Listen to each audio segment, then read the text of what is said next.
ઘણા વર્ષો પહેલા એક ઘનઘોર અને રહસ્યમય જંગલ હતો જેને લોકો સોનાવન તરીકે ઓળખતા. કહેવામાં આવતું કે એ જંગલ પોતે જીવતો હતો. ઝાડો બોલતા, પવન ચેતવણી આપતો અને રાત પડે ત્યારે તારાઓ પણ કંઈક કહાની ફૂંકતા. આ જંગલમાં નાનકડું હરણ ચાંદુ રહેતું. ચાંદુ બીજા હરણોથી થોડું જુદું હતું. એ ડરપોક નહોતું પણ સમજદાર હતું. જ્યારે બીજા પ્રાણી બળમાં વિશ્વાસ રાખતા ત્યારે ચાંદુ બુદ્ધિમાં માનતું. એક દિવસ જંગલમાં હલચલ મચી. ઉત્તર તરફથી ભયંકર વાઘ અગ્નિદંત આવ્યો. એની આંખોમાં આગ હતી અને ગર્જનાથી ધરતી કંપતી. ઘણા પ્રાણી ભાગી ગયા, કેટલાક છુપાઈ ગયા. સોનાવનનો સંતુલન તૂટી રહ્યો હતો. જંગલના વૃદ્ધ વટવૃક્ષ નીચે બધા પ્રાણી ભેગા થયા. અગ્નિદંતને રોકવો પડશે, હાથીએ કહ્યું, નહીંતર જંગલ બરબાદ થશે.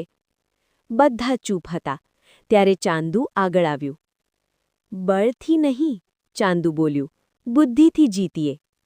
બધાએ આશ્ચર્યથી જોયું, એક નાનકવો હરણ શું કરી શકે?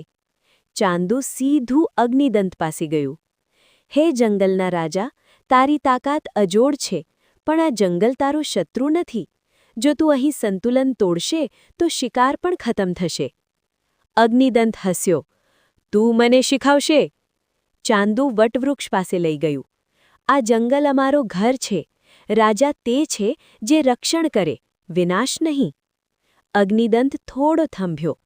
એને પહેલીવાર કોઈએ ડર વિના સન્માનથી વાત કરી હતી. એને સમજાયું કે એકલો રાજા બનવાથી જંગલ જીવતું નથી. સૌ સાથે રહે ત્યારે જ જીવતું રહે.